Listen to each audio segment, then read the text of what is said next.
Hello बच्चों, let's read the question. The question says that liquid A and B form ideal solution at T Kelvin. P naught A is given as 0.4 bar and P naught B is given as 0.6 bar in a cylinder piston arrangement.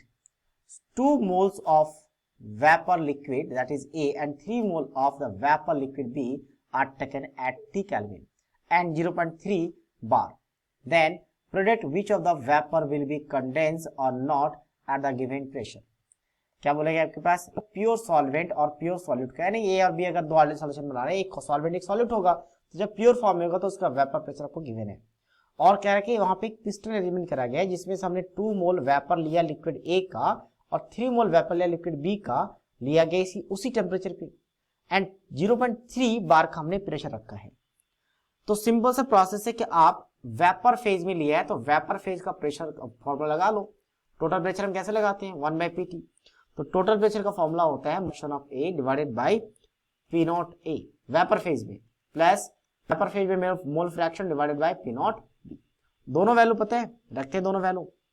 Y ए, तो Y का मतलब इसका mole fraction, ठीक है। तो अच्छा Y ए का कितना हो जाएगा, 2 मोल्स है, तो 2 डिवाइडेड बाय टोटल मोल्स कितना, 2 और 3 5।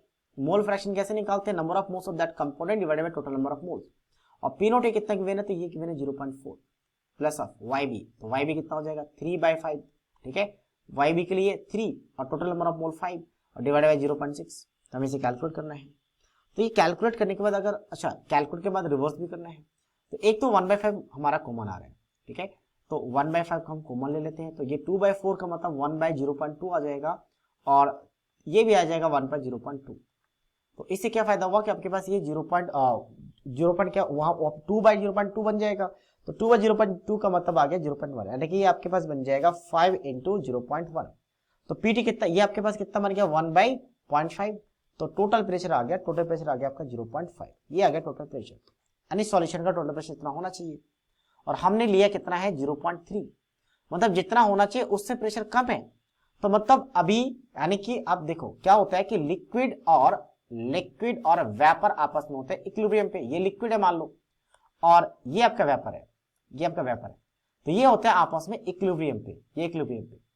और लीच प्रिंसिपल के हिसाब से मान लो ये लिक्विड और वेपर जब इक्विलिब्रियम पे है, तो वेपर जब ज्यादा होता है, वेपर ज्यादा कैसे पता चलेगा, जब वेपर प्रेशर ज्यादा हो जाएगा तो रिएक्शन बैकवर्ड चला जाता है, और लिक्विड ज्यादा हो जाता है ये फॉरवर्ड चला जाता है। तो अभी आपने 0.3 का प्रेशर को मेंटेन किया है, जबकि मैक्स टू मैक्स सॉल्यूशन का प्रेशर 0.5 हो सकता है। तो इसका मतलब जो वेपर है वो पूरा का पूरा वेपर फेज में रहेगा, वो लिक्विड में नहीं रहेगा। तो अब यहाँ पे क्या बोला गया है कंडीशंस में कि predict whether the vapour will condense और नॉट। वेपर कंडेंस होगा, नहीं होगा, बिल्कुल नहीं होगा, यस नहीं, एस नहीं, ये भी गलत, ये भी गलत, नो, ऑप्शन डी। क्योंकि अभी जो वेपर लिया हमने उसका 0.3 यार मैक्स टू मैक्स 0.5 तक रह सकता है। 0.5 से वेपर प्रेशर ज्यादा हुआ तो लिक्विड में कन्वर्ट होना स्टार्ट हो जाएगा। That means option D is the right answer of this question. So I hope you understood it well. All the best.